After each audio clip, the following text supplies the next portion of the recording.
Kashmir trip. शादी के बाद का समय एक नवविवाहित जोड़े के लिए बड़ा ही खास होता है। राघव और कनिका का भी ये समय बहुत ही खास था, क्योंकि एक हफ्ते पहले ही उनकी शादी हुई थी और वो दोनों अपने हनीमून की तैयारी कर रहे थे। देखो, मैं जाऊंगी तो सिर्फ कश्मीर जाऊंगी, मुझे मनाली नहीं जाना। अच्छा बाबा, ठीक है, तुम नाराज क्यों होती हो? तुम्हें कश्मीर जाना है तो कश्मीर ले जाऊंगा। वैसे मैंने कश्मीर का ही प्लान बनाया था, वो तो बस मैं तुम्हें ऐसे ही छेड़ रहा था। अगली दोपहर वो दोनों अपनी गाड़ी से कश्मीर के लिए निकल गए। पहाड़ी इलाकों में अंधेरा जरा जल्दी हो जाता है, इसलिए लगभग 6 बजे ही अंधेरा होने लगा था। यहाँ तो कुछ ज्यादा ही जल्दी अंधेरा हो गया। अभी तो कश्मीर पहुँचने में 1 घंटा और लगेगा, तब तक तो यहाँ बिल्कुल सन्नाटा पसर जाएगा। मैंने आपको पहले ही बोला था, अपनी गाड़ी से मत चलो, बस या ट्रेन में चलते हैं, पर आपको मेरी बात सुननी ही नहीं होती। अरे अब दहेज में गाड़ी मिली है तो यूज तो करनी पड़ेगी ना। खैर, शायद 7-8 बजे तक हम पहुंच ही जाएंगे। राघव आराम से गाड़ी चला रहा था, तभी अचानक उसने अपनी गाड़ी रोकी। क्या हुआ? गाड़ी क्यों रोक दी आपने? बहुत जोर से आई है यार, बस अभी आता हूँ, तुम गाड़ी में ही रहना। अरे लेकिन यहाँ कहाँ जाओगे? आसपास कोई जानवर हुआ तो? अरे कुछ नहीं होगा, देखो तो आगे आसपास लोगों के घर भी बने हुए हैं। राघव दरवाजा खोलकर गाड़ी के बाहर झाड़ियों की तरफ चला गया। वहाँ पर कई सारी झोपड़ियां बनी हुई थी, शायद कोई कबीला वहाँ पर रहता था। अरे यार, यहाँ पर तो बहुत सारी झोपड़ी बनी हुई है। अगर यहाँ पर हल्का हुआ और इनमें से किसी ने देख लिया तो 4 गालियां सुनाएंगे मुझे। अरे वाह, वो रहा पेड़, वहीं जाकर करता हूँ। राघव पीछे की तरफ जाता है जहाँ एक बहुत बड़ा पेड़ था, लेकिन पेड़ के नीचे कुछ अजीब सा पूजा का सामान बिखरा हुआ था और एक दीपक जल रहा था। अब ये सब क्या है यार? किसने दिया जलाया हुआ है यहाँ?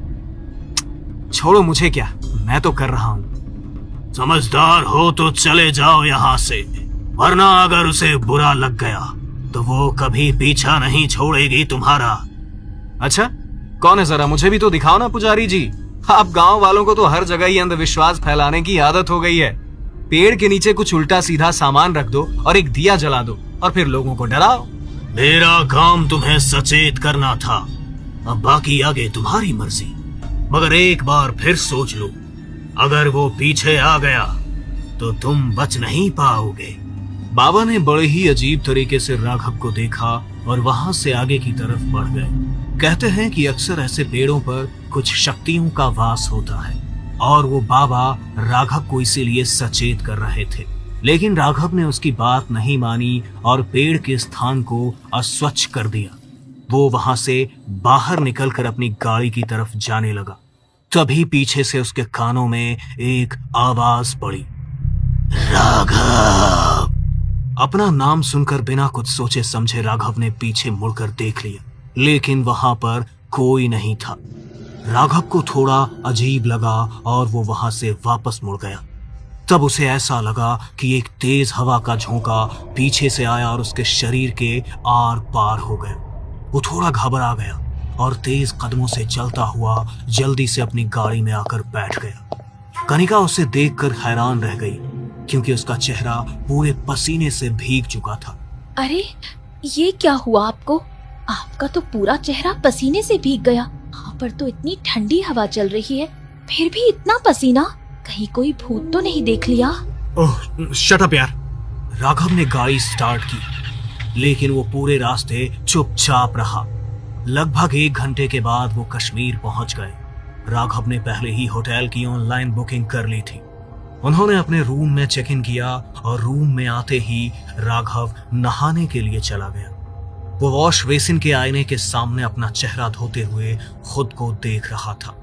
तभी उसे लगा कि कोई है जो बार बार पीछे से झांक रहा है। राघव ने पीछे पलटकर देखा तो उसे लगा कि बाथरूम की खिड़की से अभी अभी कोई साया बाहर की तरफ भागा। उसकी सांसें तेज हो गई। उसने अपने दोनों हाथ वॉश बेसिन पर टिकाए और जोर जोर से सांसें लेने लगा। यार, उस बाबा ने मेरे दिमाग में पता नहीं कैसा डर डाल दिया। अकेले नहाने में भी डर लग रहा है। अपने दिमाग को जरा सेंटर में लेकर आ राघव। तेरे जैसा लड़का ऐसी बातों से कैसे डर सकता है?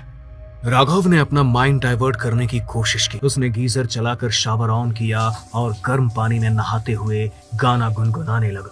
आज मौसम बड़ा बेईमान है, आज मौसम। राघव ने आंखें बंद की हुई थी कि तभी उसके कंधे पर किसी ने हाथ रखा। राघव को लगा कि शायद उसके कंधे पर कोई कीड़ा गिर गया है, तो उसने अपने हाथ से अपने कंधे को झटका, मगर तभी उसके हाथ को किसी ने जोर से पकड़ लिया और उसकी उंगलियों की हड्डियों को बुरी तरह से मरोड़ दिया। राघव जोर से चिल्लाया। उसकी चीख सुनकर कनिका जल्दी से बाथरूम की तरफ दौड़ी। राघव, राघव क्या हुआ? Is everything all right? Raghav, Raghav. Kanika जोर जोर से दरवाजा खटखटाती हुई बार बार राघव से यही पूछ रही थी, लेकिन राघव अंदर से कोई जवाब नहीं दे रहा था। वो कुछ देर तक लगातार दरवाजा खटखटाती रही। कुछ देर तक राघव ने दरवाजा खोला, लेकिन अब उसके चेहरे पर कोई भाव नहीं था। मैं कितनी देर से चिल्ला चिल्ला कर पूछ रही हूँ क्या हो गया, और आप हो कि कोई जवाब ही नहीं दे रहे। पता भी है कितनी डर गई थी मैं। अब बताओ भी क्यों चिल्ला रहे थे? राघव ने बड़े ही अजीब तरीके से कनिका की तरफ देखा, लेकिन इस बार भी उसने उसकी बात का कोई जवाब नहीं दिया। कनिका को कुछ भी समझ नहीं आ रहा था कि राघव उसके साथ ऐसा बर्ताव क्यों कर रहा है। कनिका को भूख लगी थी, इसलिए उसने कहा, अगर अभी बात नहीं करनी तो मत करो, लेकिन मुझे बहुत जोर से भूख लग रही है। मैं तो खाना ऑर्डर कर रही हूँ। तुम क्या खाओगे? चिकन मंगा लो। क्या? चिकन? और तुम? आज तक कभी नॉनवेज को छुआ तक नहीं, और तुम चिकन खाने की बात कर रहे हो? अरे बताओ ना क्या खाना है। कनिका ने बार बार राघव से पूछा, लेकिन अब राघव कुछ नहीं बोला, तो कनिका ने अपने मन से ही दोनों के लिए खाना ऑर्डर कर दिया। कनिका खाना खा रही थी, लेकिन राघव खाने को हाथ भी नहीं लगा रहा था। तुम खाना क्यों नहीं खा रहे? पिछले 6 घंटे से हमने कुछ नहीं खाया है, और तुम्हें तो हर 2 घंटे में भूख लग जाती है, और तुम्हें अब भूख ही नहीं लग रही। और तुम ये इतनी देर से इधर उधर क्या देख रहे हो? तब से तुम ही से बात कर रही हूँ। उसने राघव के कंधे पर हाथ रखकर उसे सहलाया, लेकिन राघव तो बस कमरे के फर्श की तरफ देखे ही जा रहा था। फर्श पर बहुत देर से एक कॉकरोच घूम रहा था। राघव बिस्तर से फर्श की तरफ झपटा और उस कॉकरोच को उठाकर जिंदा निकल गया। उसकी इस हरकत को देखकर कनिका बुरी तरह डर गई और जोर से चिल्लाई, ये तुम क्या कर रहे हो? तुम्हारा दिमाग तो ठिकाने पर है? तुम एक जिंदा कॉकरोच को कैसे खा सकते हो राघव?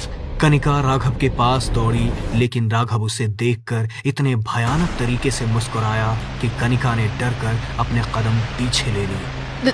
देखो राघव, अगर तुम मेरे साथ कोई मजाक कर रहे हो ना, तो मुझे ऐसा मजाक बिल्कुल भी पसंद नहीं है। राघव कुछ नहीं बोला और बस बड़े ही अजीब तरीके से कनिका को देखता रहा। कनिका को लगा कि शायद राघव उसके साथ कोई भद्दा मजाक कर रहा है, इसलिए वो उससे गुस्सा होकर सोने के लिए चली गई। अगर तुम्हें मेरे साथ यही सब भद्दे मजाक करने हैं ना, तो मुझसे बात करने की कोई जरूरत नहीं है। सारा का सारा मूड खराब कर दिया मेरा। मैं सो रही हूँ, और प्लीज अब मुझे डिस्टर्ब मत करना। कनिका कंबल में खुद को भींच कर लेट गई। कुछ देर बाद उसकी आंख लग गई। तभी रात के लगभग 2 बजे उसके कानों में कुछ अजीब सी आवाज पड़ी, जैसे तो कोई किसी चीज को लगातार कुरेद रहा हो। लगातार आ रही उस आवाज से कनिका की नींद टूट गई। अरे यार, ये आवाज कहाँ से आ रही है?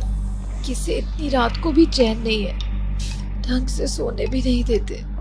राघव, जाकर देखो ना, ये आवाज कहाँ से आ रही है? कनिका आधी नींद में थी, इसलिए बार बार राघव का नाम बड़बड़ाए जा रही थी, लेकिन जब उसे कई देर तक भी कोई जवाब नहीं मिला तो उसने पीछे की तरफ मुड़कर देखा, लेकिन वहां पर तो राघव था ही नहीं।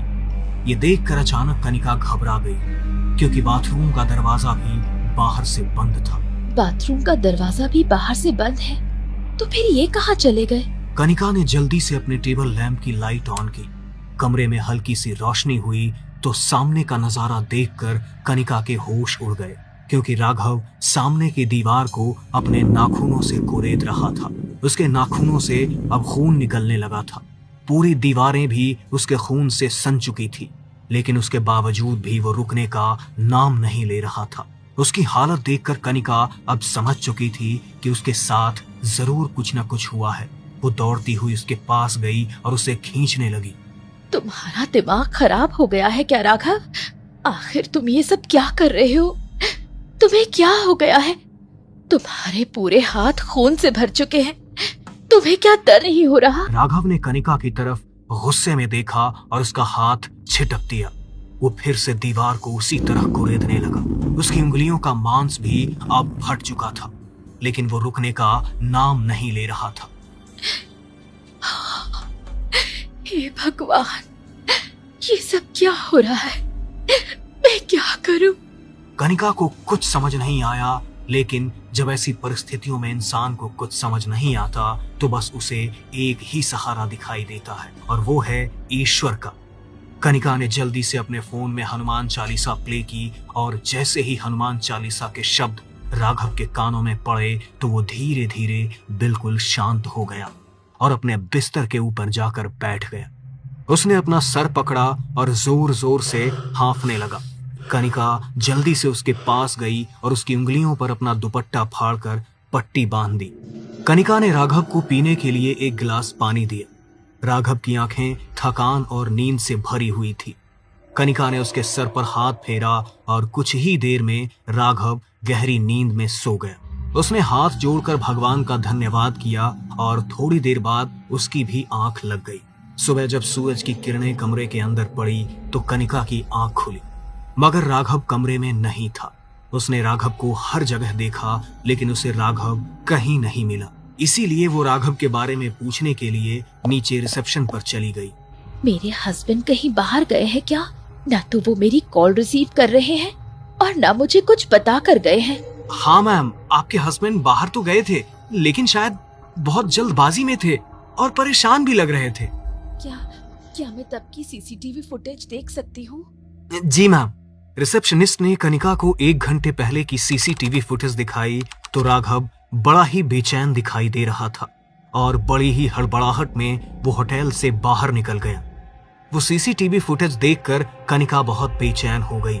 उसने थोड़ी देर और राघव का इंतजार किया, लेकिन जब राघव अभी भी नहीं आया तो वो लोगों से उसके बारे में रास्ते में पूछताछ करने लगी, लेकिन उसे राघव के बारे में कुछ भी पता नहीं चला। आखिर राघव कहाँ जा सकता है? कल जब राघव बाथरूम जाने के लिए गाड़ी से उतरा था और जब वो वापस गाड़ी में आकर बैठा, वो तब से ही परेशान है। ओ ना, ये सब वहीं से शुरू हुआ है। कहीं राघव वहीं तो नहीं? कनिका ने जल्दी से टैक्सी बुक की। भैया प्लीज टैक्सी जल्दी चलाइए, चाहे तो पैसे डबल ले लेना, लेकिन मुझे आधे घंटे के अंदर उस जगह पर पहुंचा दो। आप चिंता मत करो मैडम, मैं जल्दी आपको वहां पहुंचा दूंगा। टैक्सी वाला फुल स्पीड में टैक्सी चला रहा था। उसने कुछ देर में कनिका को उस जगह पर पहुंचा दिया। कनिका सीधी झाड़ियों की तरफ दौड़ी जहां कल रात को राघव गया था, मगर उसे राघव वहां कहीं भी नजर नहीं आया। तभी उसे वहां एक बहुत तेज आवाज सुनाई दी, जैसे तो कोई जमीन पर जोर जोर से कुछ पटक रहा हो। उस आवाज को सुनती हुई वो थोड़ी आगे गई तो उसने देखा कि आगे एक बहुत बड़ा पेड़ है और उसी पेड़ के नीचे राघव जोर जोर से अपना सर पटक रहा है। राघव की ऐसी हालत देखकर वो डर गई और जल्दी से उसके पास दौड़ी। राघव जोर जोर से पेड़ की मंडेर पर अपना सर पटक रहा था। उसके सर से लगातार खून बहे जा रहा था। ये आप क्या कह रहे हैं? प्लीज ऐसा मत कीजिए, आपको कुछ हो जाएगा। कनिका ने उसे रोकने की बहुत कोशिश की, लेकिन वो उसके काबू में नहीं आ रहा था। तभी कनिका के कानों में मंदिर की घंटी की आवाज पड़ी। उसने बाईं तरफ देखा तो एक आगे छोटा सा मंदिर था। वो जल्दी से मंदिर की तरफ दौड़ी तो देखा कि मंदिर में एक बहुत बूढ़े बाबा बैठे हैं। वो रोती हुई उनके पास पहुंची। वो उन्हें कुछ कहती उससे पहले ही उनका शिष्य वहां पर आ गया। बाबा अपनी साधना कर रहे हैं, आप उन्हें कुछ मत कहिए। देखिए, मुझे इस वक्त उनकी मदद की बहुत जरूरत है। मेरे पति बहुत बड़ी मुसीबत में है। अगर बाबा मेरे साथ नहीं चले तो पता नहीं मेरे पति के साथ क्या अनर्थ हो जाएगा। लेकिन मैं उनकी साधना भंग नहीं कर सकता। आप अपने पति के लिए मंदिर का प्रसाद ले जाइए। इससे पहले कि कनिका कुछ बोलती, बाबा ने खुद ही अपनी आंखें खोल दी। कहो बेटी, क्या हुआ है तुम्हारे पति को? बाबा के पूछने पर कनिका उन्हें सारी बात बताती है तो बाबा को कल की रात की याद आ जाती है, क्योंकि वो वही बाबा थे जिन्होंने राघव को पेड़ को अस्वच्छ करने से मना किया था। मैं अच्छी तरह समझ गया हूं कि तुम क्या कह रही हो बेटी। मैंने तुम्हारे पति को चेतावनी दी थी और मुझे तो लगा था कि वो चला जाएगा, लेकिन उसने मेरे मना करने के बावजूद उसके स्थान को गंदा किया, उसका अपमान किया। अब मैं उसके प्रकोप से तुम्हारे पति को नहीं बचा सकता। ऐसा मत कहिए बाबा, मैं आपके पास बहुत आस लेकर आई हूँ। आप उस पेड़ के बारे में सब कुछ जानते हैं, बस आप ही हैं जो उन्हें बचा सकते हैं। मैं तुम्हारी कोई मदद नहीं कर सकता बेटी। वो पेड़ ब्रह्म राक्षस का स्थान है और मैं ब्रह्म राक्षस को शांत नहीं कर सकता। मैं जानती हूँ बाबा कि मेरे पति से बहुत बड़ी गलती हो गई, लेकिन मैं आपके आगे हाथ जोड़ती हूँ, उन्हें बचा लीजिए। अगर आज उन्हें कुछ हो गया तो मैं भी अपना सर पटक पटक कर अपनी जान दे दूंगी। कनिका का रोता चेहरा और ये बातें सुनकर बाबा का दिल पसीज गया। वो अपनी सारी पूजा सामग्री लेकर अपने शिष्य के साथ वहां पहुंचे तो राघव अभी भी अपने सर को जोर जोर से पेड़ की मंडेर पर पटक रहा था। उसे देखकर लग रहा था कि अब उसके शरीर में ज्यादा जान नहीं बची है, किसी भी वक्त वो अपने प्राण त्याग देगा। तभी बाबा ने वहां पर अपना आसन जमाया और जमीन में हल्का सा गड्ढा करके वहां एक लकड़ी को गाड़ दिया। उसके इर्द गिर्द उन्होंने सिंदूर से एक गोल घेरा बना लिया और चारों दिशाओं में एक एक दीपक जलाकर बैठ गए। उन्होंने अपने झोले से एक मिठाई निकाली और उसका भोग घेरे के बीचों बीच चढ़ा दिया। तभी अचानक वहां जोर से हवाएं चलने लगी। बाबा ने तेज तेज आवाज में कुछ मंत्रों का उच्चारण करना शुरू किया। तभी राघव और ज्यादा आक्रामक हो गया और उसने बाबा द्वारा बनाया वो घेरा भी मिटा दिया। पंडित, तुझे लगता है तेरे इस यज्ञ से तू इससे मुझसे बचा लेगा? ब्रह्म राक्षस हूं मैं। इसने मेरे स्थान का अपमान किया है। इसे मैं किसी भी हाल में जिंदा नहीं छोड़ूंगा। बाबा ने उसके सामने मंत्रों का उच्चारण जारी रखा, लेकिन उसके ऊपर उनका कोई प्रभाव नहीं पड़ रहा था। ब्रह्म राक्षस स्वयं एक ब्राह्मण होता है जिसने जिंदगी भर भगवान की भक्ति की हो, लेकिन अपने कुछ नीच कृत्यों के कारण उसे ब्राह्मण होते हुए भी राक्षस की योनि में भोगनी पड़े। भगवान की इतनी भक्ति करने वाला ब्राह्मण जो ब्रह्म राक्षस बन चुका हो, उसे किसी भी मंत्र से काबू नहीं किया जा सकता। ये बात बाबा भी जानते थे, लेकिन फिर भी वो अपनी पूरी कोशिश कर रहे थे। मगर वो और अधिक आक्रामक होता जा रहा था। राघव फिर से वहां अपना सर पटकने लगा था। उसकी हालत बहुत खराब हो चुकी थी। उसकी हालत देखकर कनिका की आंखों से आंसू बहे जा रहे थे। तभी बाबा ने एक दीपक उठाया और पेड़ के नीचे रखकर उसे प्रज्वलित कर दिया। तभी अचानक राघव बिल्कुल शांत हो गया। मैं जानता हूं कि तुझे काबू नहीं किया जा सकता, लेकिन जिस भगवान की तूने अपने जीवन में भक्ति की है, उसके वचन में मैं तुझे बांधता हूं कि तुझे इसे छोड़ना पड़ेगा। मैं जानता हूं इसने बहुत बड़ी गलती की है, लेकिन तू बड़ा बनकर इसे माफ कर दे। तुझे अपने इस भगवान की सौगंध है, उसके वचन में तुझे बंधना होगा। इतना कहकर बाबा कुछ मंत्रों का उच्चारण करते हुए पेड़ पर एक काले रंग का धागा बांध देते हैं और उसके ऊपर मिठाई का भोग चढ़ाकर ब्रह्म राक्षस को वचन के जरिए वहां बांध देते हैं। और उसी वक्त ब्रह्म राक्षस को ना चाहते हुए भी राघव को छोड़ना पड़ता है। राघव निढाल होकर वहीं गिर पड़ता है। कुछ दिन तक अस्पताल में एडमिट रहने के बाद उसकी हालत में कुछ सुधार आता है। राघव खुशकिस्मत था जो बच गया, लेकिन अक्सर हम अपने जीवन में कुछ ऐसी गलतियां कर देते हैं जिनका भुगतान हमें हमारी जान देकर ही चुकाना पड़ता है।